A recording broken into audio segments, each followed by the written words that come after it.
is Jocelyn, and I am the Event Insider host and moderator for today. And in today's session, we will talk about controlling stress as an event organizer. Leading up to today's panel session, we conducted 3 pre-session polls that many of you answered. The poll closed this morning, and I want to share with you all the results with you all to kick off the session.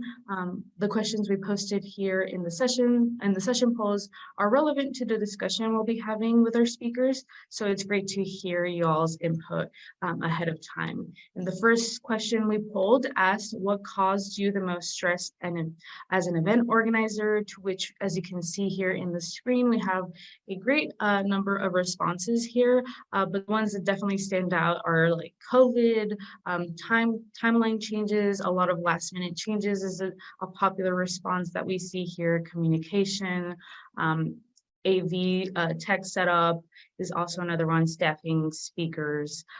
So I'm assuming getting all of that ready to go for the event is some of the responses we had to the first question. And the second poll asked, will you continue to work as an event organizer in the next 3 years? For this question, with a majority of 79% responded yes, and 21% answered not sure. So I see that it's still definitely either a yes or a maybe. Definitely there's no no's. So I want to thank everyone for responding to this poll question. And the final poll asked, on a scale from 1 to 10, how would you rate the stress of running an event? In that 29% of respondents said 7, 25 selected 8, ratings of 9 and 6 are tied with 13%, 8% of respondents selected 5, and ratings of 3, 4, and 10 are also tied with 4% of responses. So thank you all again for responding to the polls before today's session. It's great to have all this input from you all. If you're interested in viewing more content for event organizers, subscribe to our channel where you can see more interviews with top event professionals and new content on the latest event industry trends. So now with those items covered, I would like to introduce our speakers. First, I would like to welcome Michelle Stanley to the panel. Michelle, please feel free to introduce yourself, and thank you so much for joining us. Hi, good morning. Thank you for having me. My name is Michelle Stanley. I'm the Chief Communications Officer for the Classical Academies. We're a group of K-12 charter schools in San Diego, California. And I've been fundraising since 2006. We've been using Whova since 2017 for in-person events. And in 2020, like everyone else, when the pandemic hit, we switched to using Whova for both in-person, virtual, and hybrid events, conferences, and festivals. So thank you for having me. All right, thank you so much for being here. And thank you so much for the introduction and joining us today. And we'll now introduce our second speaker, Felicia Elenum. Felicia, welcome, and please feel free to introduce yourself. Thank you so much. I'm happy to be here. My name is Felicia, and I am the marketing coordinator for Alfred Music and Make Music. And we are a music publishing company and a music software company. So we work primarily with K-12 music schools and teachers to get them music and software to help them with their classes. So I've been with the company for about a year. Actually, I think tomorrow might be my 1-year anniversary. So I've been with the company for a year. And last summer was my first time doing a live virtual event. And so that's how I came to find Whova. And we did a virtual music education summit for teachers. Awesome. So thank you so much for sharing. And it's great for you all to share your experience and using Whova for your events. So I'm very glad to have you both here in today's Event Insider panel discussion. So I don't want to keep the audience waiting any longer. So I'm going to kick off the panel discussion with this first question. And this will be asked to you both. If you can share a little bit more of your background on how long you've been organizing events and the most recent event you organized. So Michelle, I'm going to go ahead and start with you first. Yeah, I mentioned I've been fundraising since 2006, but that includes a lot of in-person galas, community festivals, parent conferences, you name it, from 15 people up to maybe 15,000 people. We work with Cal State San Marcos to put on a big Super STEM Saturday event every year. It's a free event for the community. So that's probably the biggest event. And we have used Huva for that as an app so that parents could find their way around the campus. It was super helpful. So kind of big and little and everything in between. Awesome. That's so great to hear. So you kind of have a good experience of running different types of events as well as large, small, and mid-size. So thank you so much for sharing, Michelle. And Felicia, could you tell us a little bit about your background in the last event you organized? Sure. So like I said, last summer, we had our big virtual music education summit, and that was the largest event, live or digital, that I had run at that point.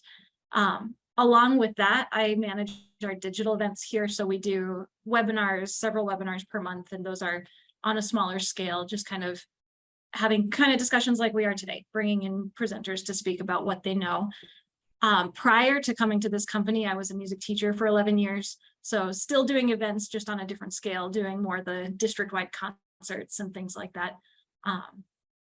Yeah, I think I answered your question. Yeah, thank you so much. So it looks like you have two different ways or different backgrounds of organizing events. So now you're kind of doing it more of like a corporate and company setting, while the other one was more of like a event, music and stuff. So that's really great to hear. Thank you so much for sharing, Felicia. So I'm going to move on with the next section here, which is about a stressful time. When running events, it can be a rewarding job and you see the fruit of your labor come to fruition, but there's also a lot of things that need to be done. So do you find it stressful sometimes to run events? And if you can select from a scale to 0 to 10, how would you rate your stress levels with running an event?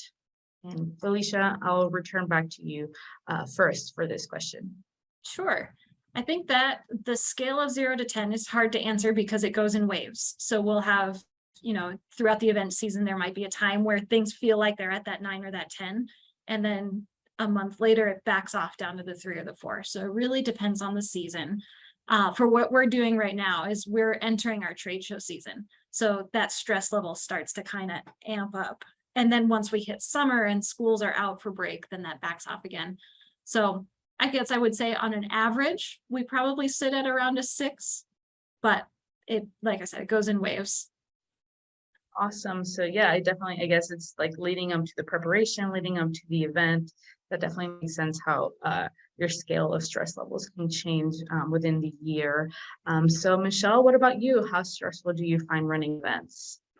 I would agree with Felicia. I think it depends on the type of event. So if it's an event you've done several years in a row and you know the venue, you know the audience, you know all of the programs that you're working with, then that might be a 3 or a 2. But if it's a brand new event at a new venue with new software and things that are outside your control, like you're dealing with a union running your AV, like that's a lot more stressful because it's new and you haven't done it before. And there's always new problems that are going to arise. And I think the size of the event impacts your level of stress too. If you've got, 100 VIPs in the room, you're going to be a lot more stressed out than if it's a webinar for, a small group. Yeah, that's actually a really great point. Like the type of audience you're catering the event to is also probably another layer of stress, because you want to give them something different, particularly if they're a VIP audience member. So thank you so much for that, Michelle. It seems both of you have kind of a similar viewpoint on the stress of running events. As I've seen when doing research for this event series, I find that the event planner role is one of the top 10 most stressful jobs in the US. So as your experience as an event organizer, what are some common stressors when running events? So Michelle, can you share your thoughts on this question? Yeah, that's easy. I think number 1 is technology. There's always something that goes wrong, whether that's quality of sound, quality of video, not having strong enough internet for the number of attendees if you're doing like a virtual event. And then live streaming always just presents its challenges. I think last minute changes is very stressful because presenters cancel or speakers cancel or just that in general is difficult. And then communications, definitely, even though you prepare your attendees and your speakers and you send out your instructions on how to log in or where to park or where to go or how to present or how to record your videos. There's just always last minute questions and changes to deal with. Great. Yeah. I mean, that definitely is something I can relate to, even not being an event organizer, just kind of having people, pay attention and have everything in line. You kind of want them to take a little bit more action and getting things done instead of, not having them ask you constantly when you already provided all that information. That definitely makes sense. So thank you so much for that, Michelle. And just to follow up, do you mind sharing a stressful moment you experienced with running an event? Stressful moment. Probably the most stressful moment is when you have well, this is before we worked with Hoover in 2017, mainly to have like a mobile app so that parents could come to the conference and download the conference app on their phone. But prior to having Hoover as a tool, we used a printed program. So we would print it was a parent conference for about 1,500 parents. It was exclusively in person. And then we would print this 30-page program with a whole day's work of like conferences and workshops to attend. So there were maybe over 50 conferences and workshops you could attend throughout the day. So, in order to have 1,500 programs printed by the day of the event, you'd have to get that to the printer like 10 days in advance. Well, those 10 days, there'd be so many changes that would happen. People get sick or presenters cancel or the room got canceled. So now the day of the event, you have 12 or 13 changes that aren't live in the program. And so then people are frustrated, speakers are frustrated, people don't know where to go. So Hoover solved that problem for us actually, because once we had an app, we were able to put the program on the app and then send out notifications that there were changes. And it was life-changing. Like it was amazing. There was no longer all this confusion the day of the event for changes that happened at the last minute. Awesome. Thank you so much for sharing that. And I'm really glad that Hoover can kind of help you alleviate some stress in that sense. Obviously communication, as we saw in our session polls, is one of like a stressful factor when running a event. So I was really glad to hear and how Hoover helped you overcome this stressful situation, Michelle. And Felicia, I'm going to pass the mic to you. What are some of the common stressors you've experienced in the past?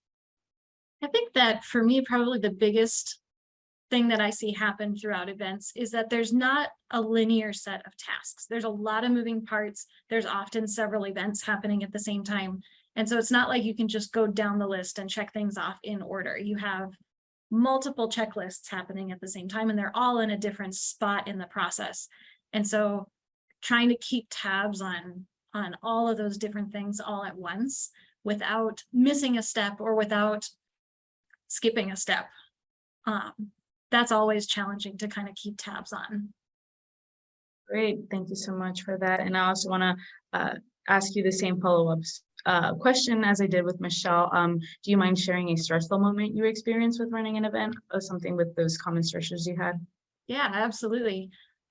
So for example, if you think of the small events, which like, let's say just a digital webinar, that seems like such a simple task to complete compared to our big summit. But when you have several webinars happening all at the same time, especially if in the case that I happen to do, two of the webinars have very similar titles. So the same company, same kind of concept, but different presenters. Going through those checklists, I had made the mistake of crossing something off, great, I've completed it, but I completed it on the wrong task list. And so that's just a simple, silly little mistake, but all of a sudden, all of my follow-up tasks are now out of order. They're being completed on the wrong task and everything gets confused. Communication with presenters goes wrong. So being able to kind of back up and take a breath and admit the mistake, reach out to the presenters and say, hey, I screwed this up, but we're going to fix it and it's still going to work. That's kind of, I think, something that's hard to learn and really worth investing the time in is being able to stop and slow down and reflect and learn from the things that I've done wrong. Awesome. That's actually really great advice. I think not even just running an event, but just like within any industry. I think, if you're running a project or creating something, you definitely need to and reflect, okay, am I doing something wrong? Am I doing something okay? Let me double check everything. And that's actually a really great tip. So I think I can learn from that. So thank you so much for sharing, Felicia. And as we see, stress is inevitable, and having a backup plan for the worst case scenario is probably a great way to prevent stress. So I want to ask you both how you prioritize and always include, what do you always include in a backup plan? So Michelle, I'm going to turn to you first. Do you mind sharing? Yeah. So because my two stressors are always technology and communication, I always have a tech support on site. And if it's a virtual conference and we have tech support logged in, ready to help us with any sort of tech issue we have. And it could even be several people. It could be, somebody that's in charge of video, somebody that's in charge of sound, and somebody that's in charge of maybe supporting the presenters who are presenting virtually. Also if you're having multiple presenters that are new to the platform, having a run through of how to present virtually was really helpful for us. The other thing is the day of the event, having somebody that's monitoring social media, email, and then helping people with the platform. Because we find a lot of times the day of an event, a lot of attendees aren't paying attention on how to log in until like 5 minutes before the event. And we were talking about earlier, like attendees just want to click a button and get in. They didn't realize they needed to log in and create a profile. And so having a lot of times they'll go to social media and say, I don't know how to log in, or they'll send an email to the event coordinator. And so having somebody there to help people log in and solve those problems up front definitely helps reduce the stress level. Yeah, so having like a backup team for even just logistical purposes is probably something that you might always have in as a backup plan.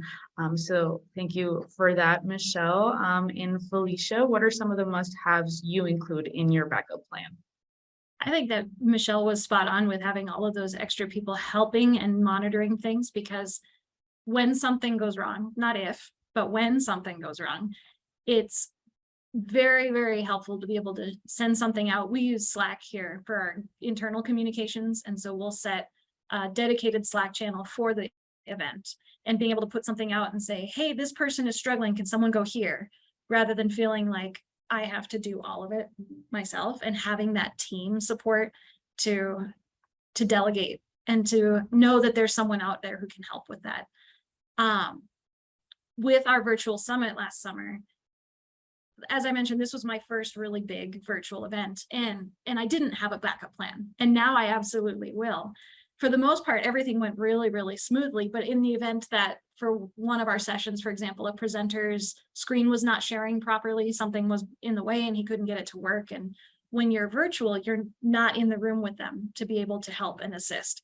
So having something as a backup, having our moderator prepared to jump in and be the time filler and speak through it while he figures out his screen sharing issues, kind of planning for all of the worst case scenarios. What happens if a presenter doesn't show up? What am I going to do in that case? And so that's one thing I'm really planning on doing for our summit next year, is what could go wrong?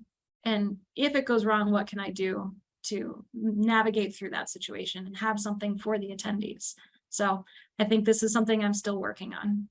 Yeah, thank you. Thank you for that. I mean, obviously, when you run your first time event, you learn so much, or even if you do run multiple times, but I feel like you always find something new that you can learn from when running an event. And, you always learn from that and be like, okay, maybe this is something important to include in my backup plan. So that's really, I think, relatable, even not just in an event, but also in projects and any other work of life. You learn from something that you probably do on a regular basis, and you always learn something new that you can always take back into consideration and reflect, how can I improve on that? So I want to thank you all for sharing those tips.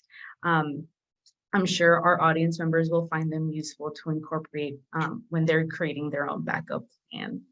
And while creating these backup plans is a good way to prevent and manage stress, I think leveraging event technology is also another way to keep things stress-free, as it helps become more efficient and reduce probably some human mistakes or common errors. So Felicia, I'm going to start with you first. What is some of your favorite event technology or features that help you control and manage stress?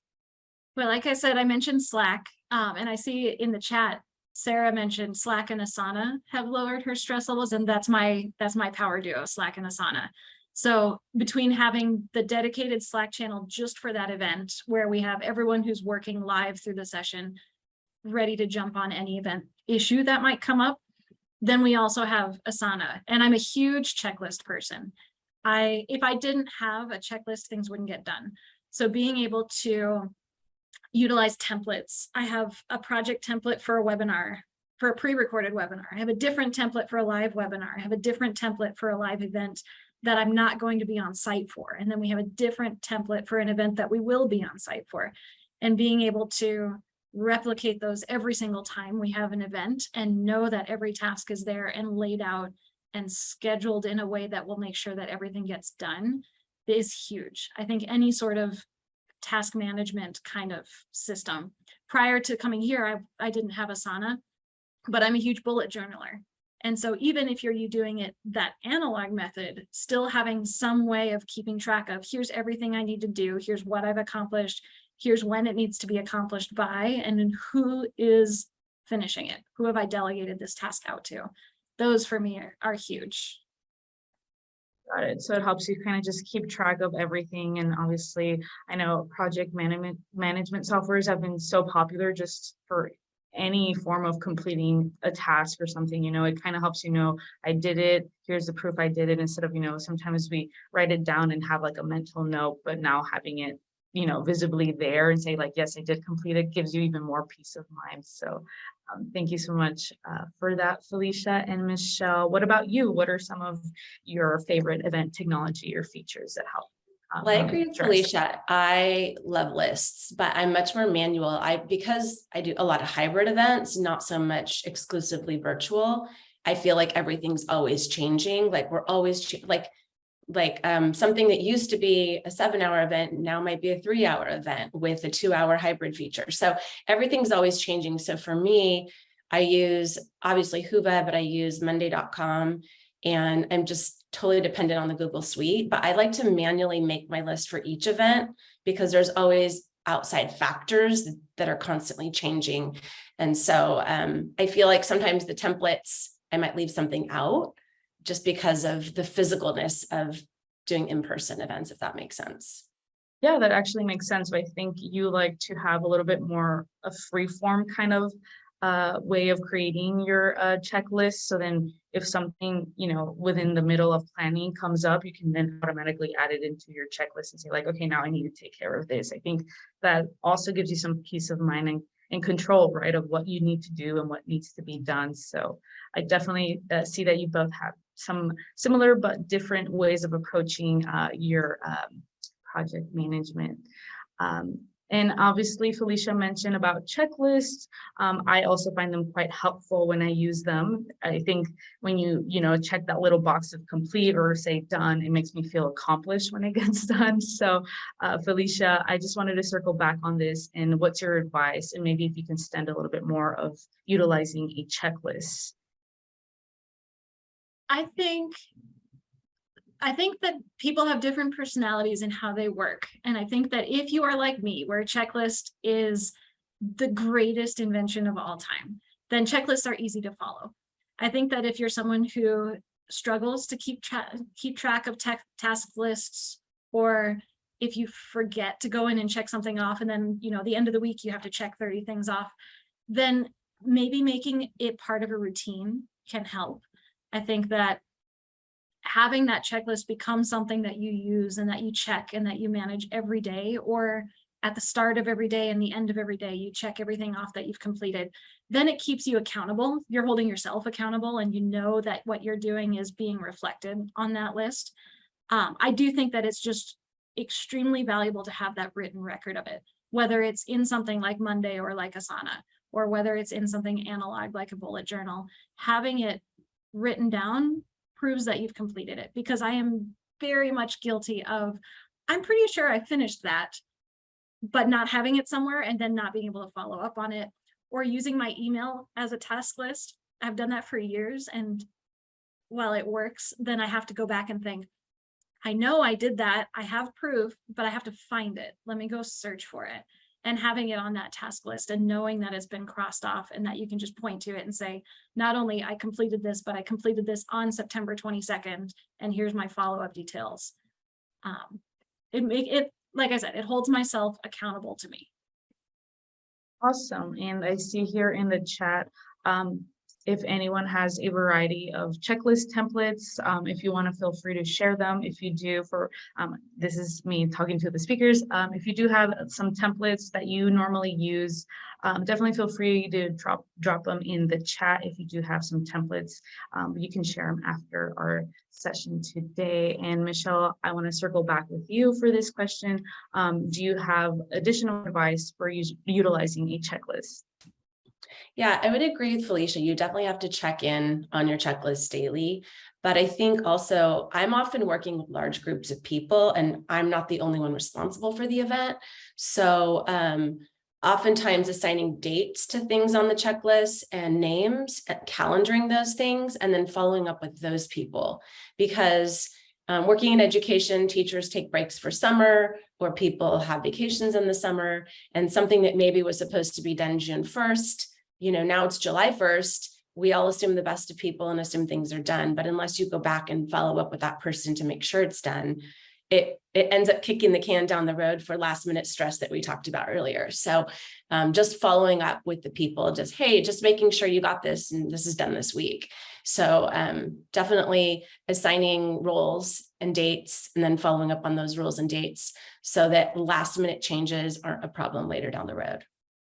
Awesome. Yeah, that's actually a really great point. Using your checklist to know what task is delegated to who also keeps everyone accountable and getting things done. And obviously, like you mentioned, it helps keep things moving forward and then being prepared when there's actually a last minute change or anything. So thank you so much for that, Michelle. And I'm going to move on. Follow up really quick. Yeah, definitely. She made me think of something else. So Michelle mentioned about, when you have that deadline and it hasn't been met, or last minute changes come up. I think it's also very valuable to give yourself a buffer. So if something is due in 1 week, say it's due in 10 days, and you'll end up starting your project a little bit earlier just because of all that. But then those inevitable changes that come up, or the people who get busy or get sick, especially, in this time of COVID, people are going to get sick and things get delayed. Having that flexibility to say, okay, yeah, I said it was due June 1st, but really I need it by June 5th. Then having that buffer helps a lot. I set buffers for everything. Awesome. So probably setting, your clock, right? I normally try to put it 5 minutes ahead just so I know that I'm actually getting there on time. So, probably moving the deadline earlier just so you have that buffer is actually a really great advice too, with checklist and having due dates. So thank you so much for that, Felicia. I really appreciate for that further insight. And I'm going to move on to the next question about how do you set boundaries on finding a good work-life balance. I know running an event can take up a lot of time. So Michelle, do you want to care to share first? Yeah, I think this goes back to one of our earlier questions on your stress level, the size of the event, the scope of the event. It's hard when it's a big event and everything's last minute and there's a lot of changes to not be stressed out. But if you are managing your list properly, you're managing your calendar, you're keeping people accountable to those deadlines, then trying to at least have a couple nights free or your weekend free, and not to just work all the time, to take a break. For me, it's getting outside and trying to continue to exercise and eat right if that's what you normally do, because I think you start to, the stress starts to build up and you kind of stop taking care of yourself.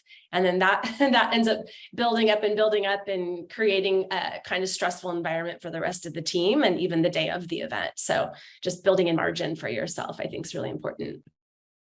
Awesome. Thank you for that. And I feel like that's something I can relate to as well, keeping kind of your daily routine and trying to keep your stress relievers that you normally do. I find exercising one of those great stress relievers. So if you kind of still do that at stressful times, like running an event, that actually still keeps you to be tip-top shape on the day of and planning your events. So thank you so much for that, Michelle. And Felicia, what about you? What are some of tips you have for your good work-life balance? For me, the biggest change I made in my working life is to turn all my notifications on my phone off. I have everything turned off. If I'm on site at a trade show, I turn them back on for that event, for those, whatever, 5-6 days. But when I'm in my normal working routine, I'm going to the office, I'm going home, my notifications are off so that when I log off from work, I am done working. And it took me a long time to get used to that and to be comfortable with it, because there's always this fear of what if someone needs me? But at 7 o'clock at night, someone doesn't need me until the next morning. Like, it's very, very rare that I'm going to get a notification that has to be done immediately. So for me, turning notifications off and having that dedicated, or that not dedicated, that definitive kind of line where I stop working has been really, really, really big. At the beginning of the pandemic, I was dealing with anxiety issues, and that almost solved it entirely, just turning those off. There are always times, and I don't know if it's especially in events, but certainly in events, there are always times where you're going to be working outside of normal working hours. It's not the kind of thing where you're going to work 9 to 5 every single day and be done. But in the event that, let's say I have an event that takes me over the weekend, making sure that then I make up that time later and that I get some time off to myself to kind of decompress and come back to my own personal sanity. Same thing for if I have a really long night, then maybe I start late another day. Or if I set my notifications off and I stop working and I look the next morning and I have a whole bunch of stuff to do, maybe I start that day early, but always having that balance and making sure I have that time where I really, really disconnect. Awesome. Actually, that's really a great tip, I think, for setting that boundary for good work-life balance, turning off notifications and kind of just, shifting a little bit and just saying like, this is my me time, and really prioritizing your me time to decompress and so forth, to feel rejuvenated, to, get things going for the next day moving forward. So I really appreciate those tips from both of you. So thank you so much for that. And I'm going to move on to this next topic about time management. I know it's a critical skill for event organizers, since there's hundreds of tasks that need to be finished before an event. So Felicia, again, I'm going to turn to you. Can you share any tips you have on time management as an event planner? Sure. So this kind of, I think for me, ties back to the checklists and the task management software and things like that. Along with giving something a buffer where you say, I need this in a week, I also try to be realistic about not just when I need it, but how long it will take to complete. So for example, if I'm sending something out to our video editor that, like after today's webinar, for example, this goes to an editor who cleans it up and then we send out the replay video. How many hours do I expect that he's going to need to work on that? And being able to be realistic about that and say, he probably needs 4 hours to edit this video. So I'm going to give him 8, and then I need it by this day. So I'm going to give him a couple extra days. Always kind of having that amount of time involved in creating the task, as well as when you need it back, I think. Awesome. So I guess kind of still piggybacking on, setting up buffers and setting some turnaround expectations that are realistic more than anything is a good. And communicating with those people who are doing the tasks for me. If it's just me and it takes extra time, then I work a little bit later. But if I'm sending something out to someone and knowing that they don't only do things for me, that they have other things going on. So communicating with them and saying, hey, this I need by this date, is this a realistic time frame? That communication with the time bound kind of stuff helps too. Awesome. Thank you for that. And Michelle, I'm going to turn to you. What are some tips you have for time management as an event planner? Well, I would agree with all of that. And I'd also say probably a lot of us are doing other things besides events. We have other roles and responsibilities. And so events is just a piece of it. So for me, it's not procrastinating anything when it comes to an event, doing everything up front when I can. I remember when I first started like signage was the last thing I thought of. Now signage is one of the first things I think of because I can get it done.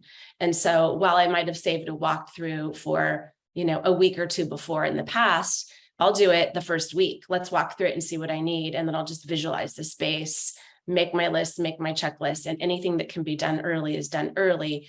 That way, when the event actually comes, you're not panicked about all the things you forgot, like where are the bathroom signs, where are the parking signs, and do we have security, and are there lights in the parking lot, and all those little things that can lead to stress later. Also moving up the deadlines, like Felicia said, but I think just delegating when possible. I haven't always been good about delegating, but getting people to, getting security in place in advance, asking your technology team to help, like just getting people on board that can help take away some of those stresses. Awesome. And thank you for sharing that. I know, I feel like when you're an event planner, you kind of feel like you have more peace of mind when you kind of get it done yourself. I'm also a little guilty of that, like, kind of letting go of things and delegating it to other people because you have to rely on them and trust them that they're going to get it done. So I definitely understand that that's a definitely critical skill with time management, that you have to delegate and trust it for you. So that, Michelle, as well, and sharing those tips. I hope our audience members are learning a lot currently in our Event Insider. And we have already covered many ways to manage stress, yet there probably are some things that we still didn't mention. So I'm going to go back with you, Michelle, and probably ask you if there are other tactics that we didn't cover that help you manage stress. Well, I think it's just so important, and I've learned this the hard way for sure. I think it's so important that you're calm the day of the event and that you feel like you're under control, because people kind of looking to you to set the tone. And I haven't always been good at that because I internalize everything and I didn't always delegate. And so I feel responsible for anything that went wrong. But I've learned over the years that if you can delegate, not procrastinate, plan really well, use all your checklists, and try to take care of your own health and wellness, you can approach your events with a much better, more positive, happy attitude. Awesome. Thank you so much for that, Michelle, and thank you so much for sharing. And Felicia, what about you? What are some other tactics for managing stress that work well for you? I think thinking back to earlier, we were talking about thinking about what can go wrong. It seems kind of counterintuitive, but if going into an event, you think everything that could possibly go wrong, and it's the idea of the pre-mortem. What went wrong in this event that's coming up next week?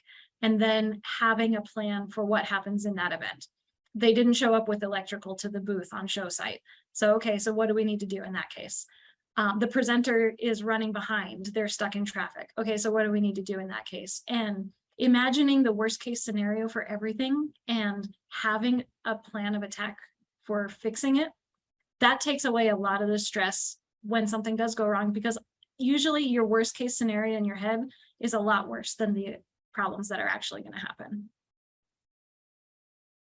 Awesome. So thank you for sharing that. I really appreciate you both, taking the time here and letting us know all these great tips on how to control and manage stress. I really appreciate all these answers to the panel series questions. And I see here in my clock that it's already a little close to a quarter till the hour, which means that I'm going to wrap up this discussion and move on to the questions from our audiences. I see that a great number of questions come through, so I'm excited to hear from our speakers these questions that our members posted here in our Q&A section. So I'm going to start off with the most popular question that was voted, and this is from Edwin. And he asked, what would help keep a good schedule of things needing to be done before, during, and after the event? Anyone want to take? Yeah, I'll jump in.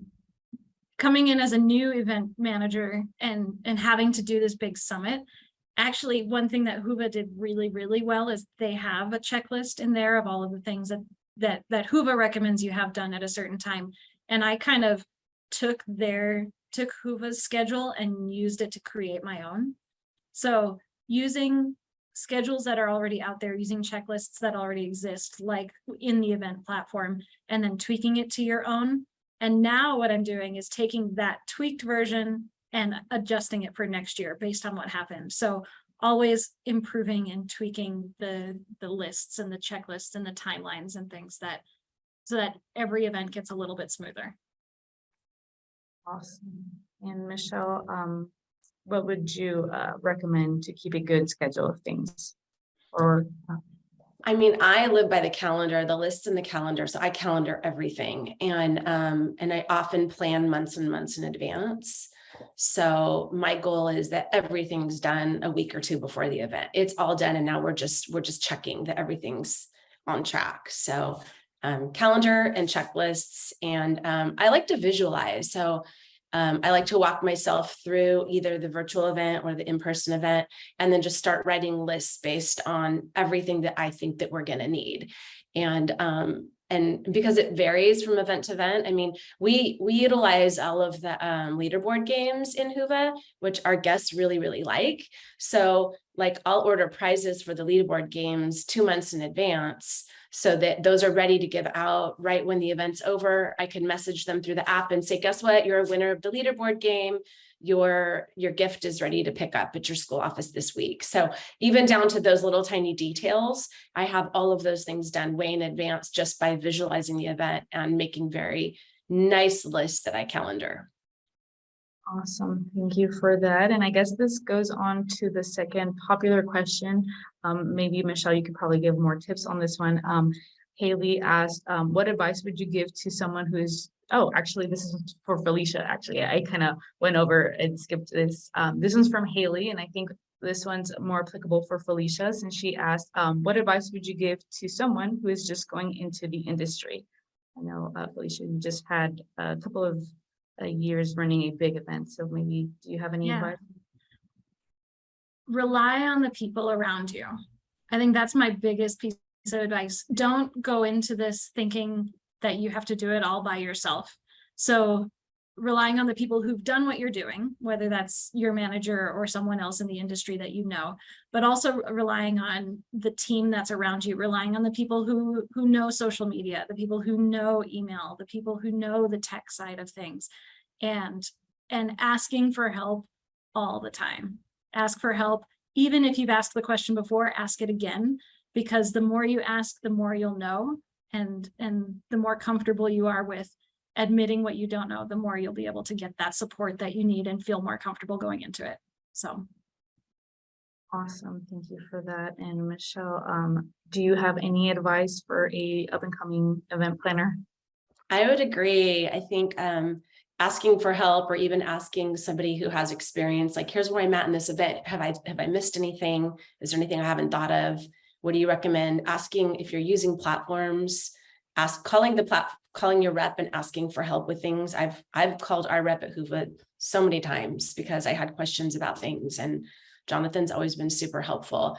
And even though especially right before an event, you have a lot more questions, and it's better just to learn on the back, learn before the event gets here instead of having all that stress build up. Awesome. Thanks for that. And I hope Jonathan is joining us here in the Event Insider. So he had got a quick shout out from you. So thank you for that, Michelle. And I think this one was going back to, you mentioned about leaderboard to, have that on the platform to make the session more fun and interactive, to keep your attendees engaged. So this question is from Ursa, and she asks, what are the best activities we can do on Huva to add some fun to the attendees and keep them interested? So I know the leaderboard is one of them, but do you have any other recommendations?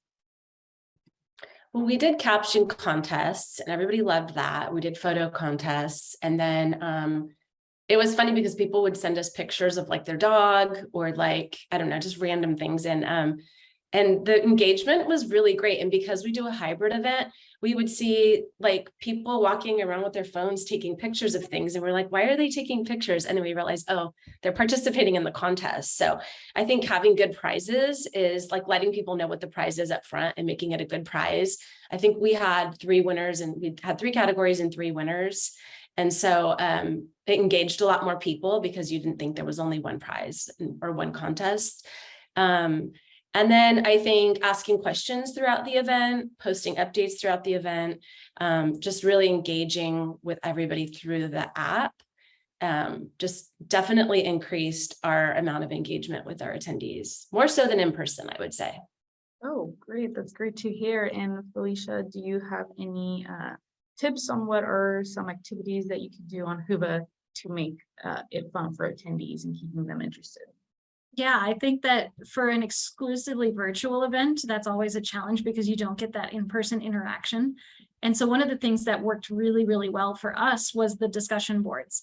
And we put out a couple of questions, about our products or about education and things like that. But then it was amazing to watch just the conversations that people started themselves. And we had people talking about where are the best biking routes in Austin? Where is the best place to eat in Columbus? We had attendees who started their own video meetups within the event, just on their own, to talk about composition and stuff like that. And so discussion boards for us were really cool. It gave kind of a little sense of that in-person conference feeling where you get to network and meet with the other people who are at the event. Awesome. Yeah, I feel like the community board is something event organizers should definitely leverage and highly use in their event for attendees to just interact and engage with one another. So thank you so much for that, Felicia. And I'm going to move on to the next question by Sarah.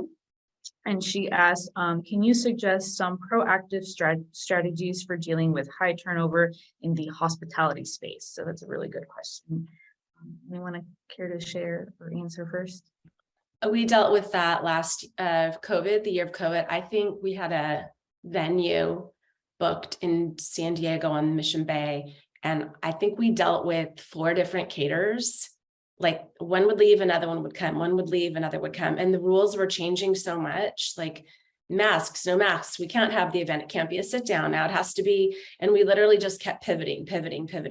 And I think in a way, it's a really great lesson for event planners because there's so much out of your control that we sort of learned to just like, okay, I guess we're not doing that anymore, And so I would say definitely keep your contracts, make sure that everything's in writing, because every time there's turnover, it seems like the rules change and the pricing changes and the menus change and everything changes. So if you have your original contracts and everything written down and nothing, I'm guilty too of leaving things in email that are important. So I've learned to copy and paste emails into like the bottom of my contract so that I have everything date stamped and I have all of the facts and figures, because I can understand the challenges of the turnover when people don't, people promise something verbally that now when there's 2 or 3 new people down the line, those no longer apply. Yeah, that's really great advice, Michelle. And Felicia, do you have any strategies for dealing with high turnover in the hospitality space?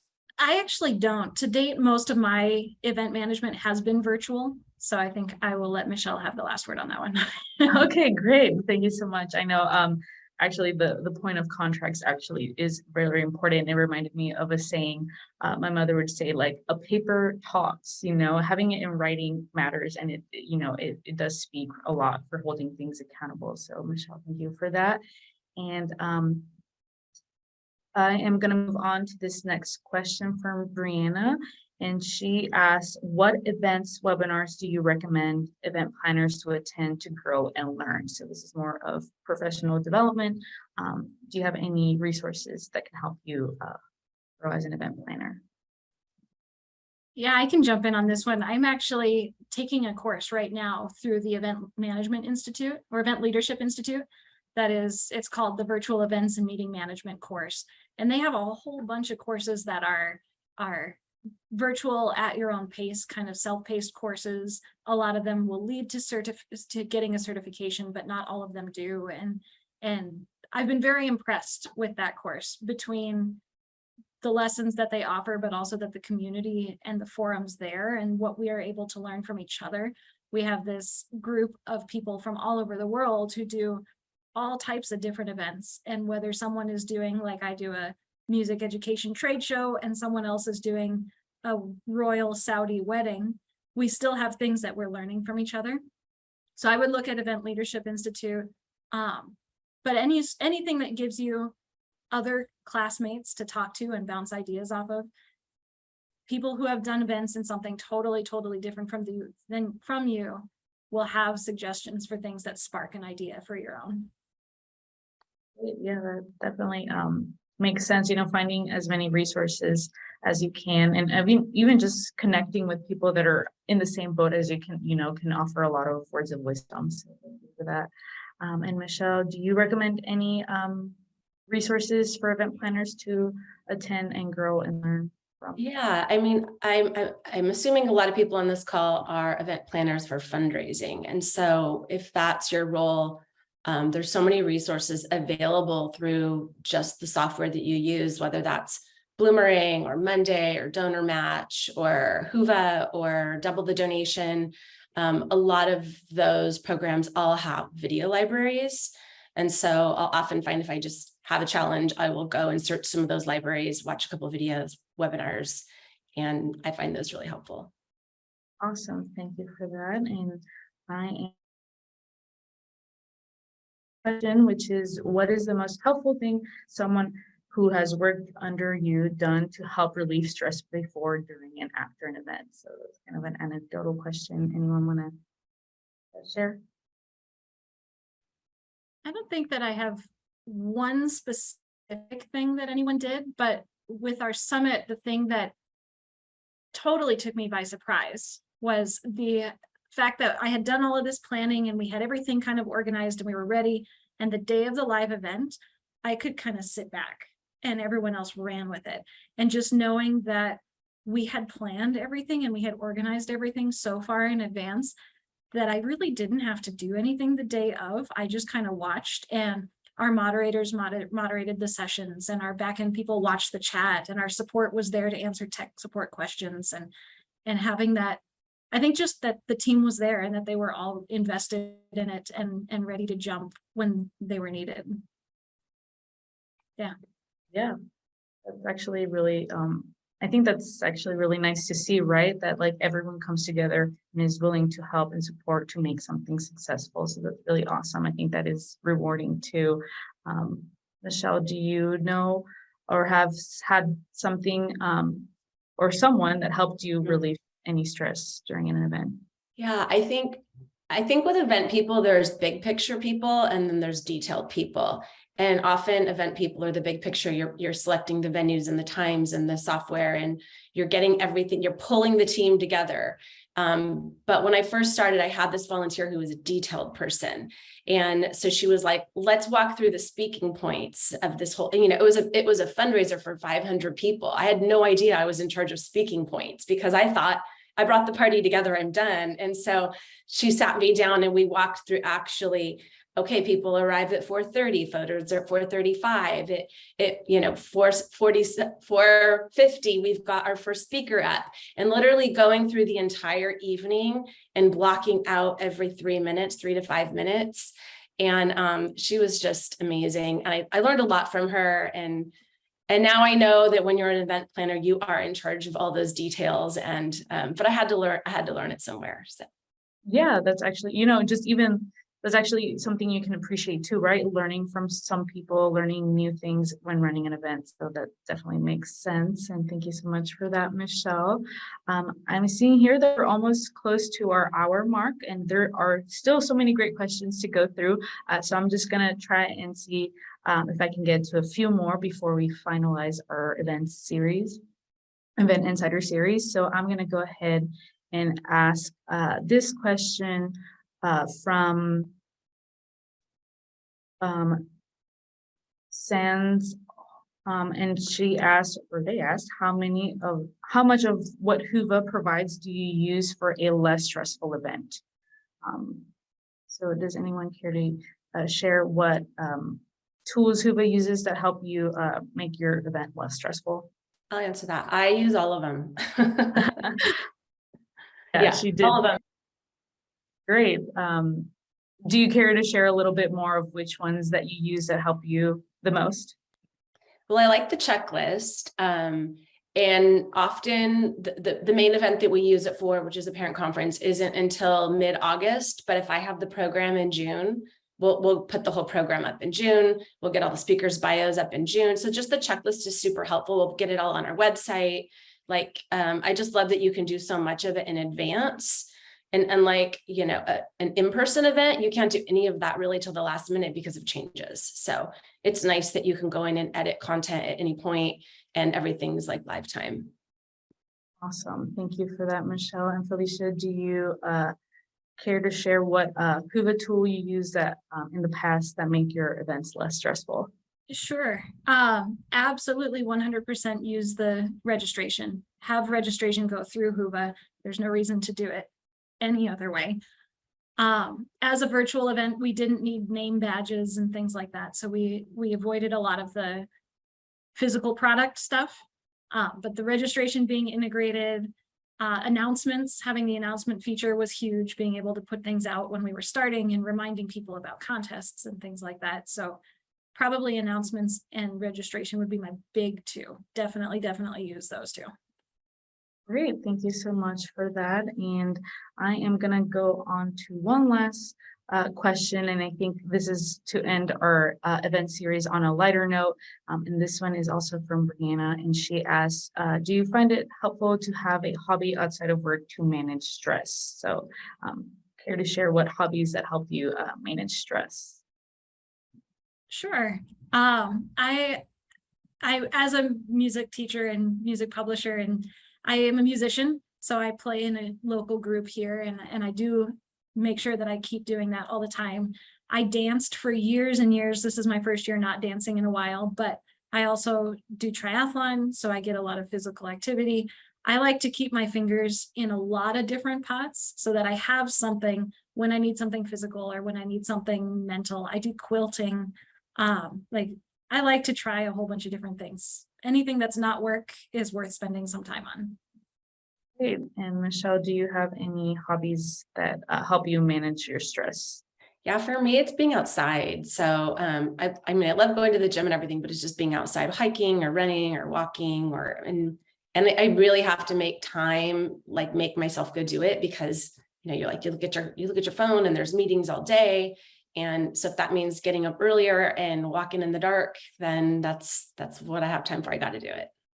Awesome. Yeah, just taking in that nice fresh air, especially here in San Diego, right? Where the air is clean. There's a lot of like good hiking places to go that also helps, just to kind of relieve some stress. So definitely I can relate to that. Just taking or planning to go for a hike is a great way to de-stress.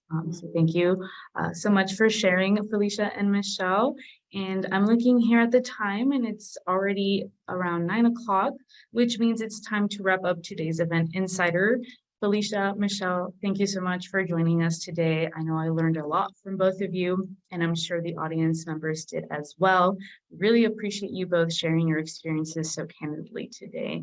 And this announcement is for our audience members. Thank you so much for joining us, participating, and asking great questions in today's Event Insider. It was a pleasure hosting this session, and I hope you enjoyed it as much as I have.